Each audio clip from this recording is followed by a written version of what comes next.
মন থেকে ভালোবাসার মতো বান্ধবীগুলো তো এখন খুঁজেই পাওয়া যায় না। এখনের যুগে বান্ধবী হয় দুদিনের জন্য। যে কদিন আপনি তার পাশে থাকতে পারবেন, সেও আপনার পাশে থাকবে। যখন আপনি থাকতে পারবেন না, আপনার পাশেও সে থাকবে না। কিন্তু সব বান্ধবীগুলোই কিন্তু এমন হয় না। কিছু, কিছু বান্ধবী এখনও আছে যে বছরের পর বছর মন থেকে ভালোবেসে রয়ে যায়। আমার পাশের যে ভাবি, সেই ভাবির বান্ধবী এসেছে আজকে। তো ভাবির বাসায় আমাদেরও আজকে দাওয়াত। তো ভাবির বাসায় রান্না-বান্নার দায়িত্ব কিন্তু আজকে আমার হাতেই। তার বান্ধবীকে রান্না করে আমিই খাওয়াবো। আসসালামু আলাইকুম, ওয়েলকাম টু মাই চ্যানেল। কেমন আছেন আমার প্রিয় ভাই ও বোনেরা? আশা করি সকলেই ভালো আছেন। আলহামদুলিল্লাহ আমিও ভালো আছি। তো কি রান্না করব সেটাই আজকে আমার ভাই বোনদের সাথে শেয়ার করব। মুরগি নিয়েছি, পাবদা মাছ নিয়েছি, আলু নিয়েছি, পেঁয়াজ, রসুন নিয়েছি ধনেপাতা। তো এখানে প্রথমেই দেখেন আমি সব উপকরণগুলো আপনাদেরকে দেখিয়ে দিলাম। এই ভর্তাটা হচ্ছে লোট্টা মাছের শুটকির যে ভর্তা, সেটা ভাবি রাত্রে করে রেখেছিল। এখন শুধু গরম করে নিচ্ছে। আর এদিকে দেখেন আমি রসুন, পেঁয়াজ, কাঁচামরিচ দিয়ে দিলাম ধনেপাতার ভর্তার জন্য। ভালোভাবে এটাকে আমি ভেজে নেব। আসলে বান্ধবী জিনিসটা কিন্তু অনেক ঘনিষ্ঠ হয়। সবাই বান্ধবীত্ব রক্ষা করতে পারে না। কিছু, কিছু বান্ধবী আছে আসলে জীবনে ক্ষণিকের জন্য আসে, শুধু কষ্ট দেওয়ার জন্য। আর কিছু, কিছু বান্ধবী আছে সারা জীবন আপনার পাশে সে সত্যিকারের বান্ধবী হয়েই থেকে যায়। এই ভাবিকে দেখে আমার এতটা ভালো লেগেছে যে আমি আপনাদেরকে বুঝাইতে পারবো না। ভাবির বয়স হবে এখন 40 বছর। তারপরও তার স্কুল লাইফের বান্ধবী তার জীবনে এখনও রয়ে গিয়েছে। আর সে বান্ধবী কিন্তু তার বাসায় আজকে চলে এসেছে। আমার তো দেখে আমার বান্ধবীদের কথা মনে পড়ে গিয়েছে। আমিও তাদেরকে অনেক মিস করতেছিলাম। তো তার ভিতরে দেখেন আমার কিন্তু ভাজা হয়ে গিয়েছে ভর্তাটা। এর ভিতরে আমি পাবদা মাছ ভেজে নিলাম, মুরগির জন্য আলুটাও ভেজে নিলাম। দেখেন এখানে ভর্তাটা বাটার জন্য নিয়ে আসলাম। আমার বাইস্তি বেটে নিবে। মাশাআল্লাহ দেখেন কত সুন্দর করে মেহেদি পড়েছে আমার বাইস্তি। অনেক সুন্দর লাগতেছে, ঠিক বলছি না?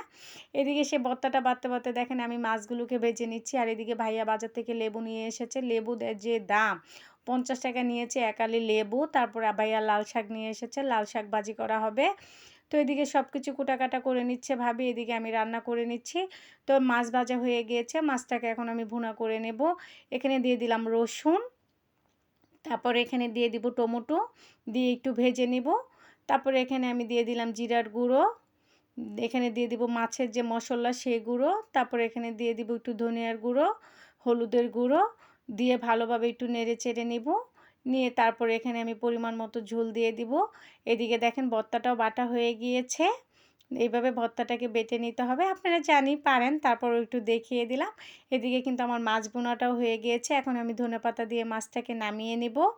দেখতেই পাচ্ছেন মাশাআল্লাহ দিলে কত সুন্দর একটি কালার এসেছে। এখন মুরগিটা বসিয়ে দেব। এখানে কিন্তু পেঁয়াজ, এলাচ, দারচিনি, তেজপাতা দিয়ে দিয়েছি। তারপর একটু হালকা লাল হওয়ার পরে এখানে আমি আদা বাটা, রসুন বাটা দিয়ে দিব, লবণ দিয়ে দিব, দিয়ে ভালোভাবে এটাকে ভেজে নেব। তারপর এখানে আমি দিয়ে দিব ধনিয়া। তারপর এখানে দিয়ে দিব মুরগির যে মশলা হয় সেটা। তারপরে মরিচের গুঁড়ো, হলুদের গুঁড়ো দিয়ে ভালোভাবে একটু ভেজে নিব। তারপর একটু পানি দিয়ে কষিয়ে নিব। এখানে দিয়ে দিব এখন পাঁচফোড়নের গুঁড়ো, আর দিয়ে দিচ্ছি এখানে গরম মশলার গুঁড়ো, দিয়ে ভালোভাবে দেখেন কষিয়ে নিচ্ছি। মুরগিতে কিন্তু একটু পাঁচফোড়নের গুঁড়ো দিলে খেতে খুবই ভালো লাগে, আর ঘ্রাণটাও খুব সুন্দর আসে। জানি না আপনারা খান কিনা, কিন্তু আমরা এইভাবে খাই, খেতে খুবই ভালো লাগে। একবার রান্না করে খেয়ে দেখবেন। তার ভিতরে রান্না করতে করতে প্রায় 11টা বেজে গিয়েছে। এখন ভাবি বলতেছে তুমি নাস্তাটা করে নাও। আসলে আমি এখনও নাস্তাই করি নাই। তার ফাঁকে নাস্তা করতে করতে দেখেন মেহমান চলে এসেছে। মাশাআল্লাহ কি সুন্দর একটি হাসি দিয়েছে দেখেন তো। এই হাসি মুখটা দেখলে আর কি লাগে? কিছুই লাগে না, ঠিক বলছি না? তার ভিতরে দেখেন আমাদের কিন্তু রান্নাও কমপ্লিট হয়ে গিয়েছে। এখানে পাবদা মাছ ভুনা করেছি, ভাজি, শুটকির ভর্তা, লাল শাক ভাজি, ধনেপাতার ভর্তা, মুরগি, এইগুলো সব দুপুরের আয়োজন ছিল। আর বান্ধবীদেরকে খাওয়াতে তো কার কার ভালো না লাগে? যে যে ভাই বোনদের ভালো লাগে তারা কিন্তু অবশ্যই কমেন্টে জানাবেন যে কার কার বান্ধবীদেরকে নিয়ে একসাথে খেতে গল্প করতে পছন্দ করেন তারা। আমি তো খুবই মিস করি আমার বান্ধবীগুলোকে। আর এদিকে ছিল বিকাল হয়ে গিয়েছে। বিকালে একটু ফুচকার আয়োজন ছিল। ফুচকাটা কিন্তু আমার বাইস্তি বানিয়েছে। যে ভাবির বাসায় দাওয়াত ছিল সে ভাবির মেয়ে বানিয়েছে। তো আমরা এখন সকলে মিলে ফুচকা খাচ্ছি। দেখেন আমরা ফুচকা খেয়ে নিচ্ছি। আর ফুচকাটা কিন্তু খেতে অনেক মজা হয়েছিল, কারণ ওর হাতের ফুচকা আমার থেকেও ভালো বানাও। খেতে এত ভালো লাগে যেটা বলার মতো না। তো এই পর্যন্তই ছিল আমার এই ভিডিওটা। যদি আপনাদের ভালো লেগে থাকে অবশ্যই আমার চ্যানেলটাকে সাবস্ক্রাইব করে রাখবেন, পাশে থাকা বেল আইকনটাকে ক্লিক করে দিবেন। আল্লাহ হাফেজ।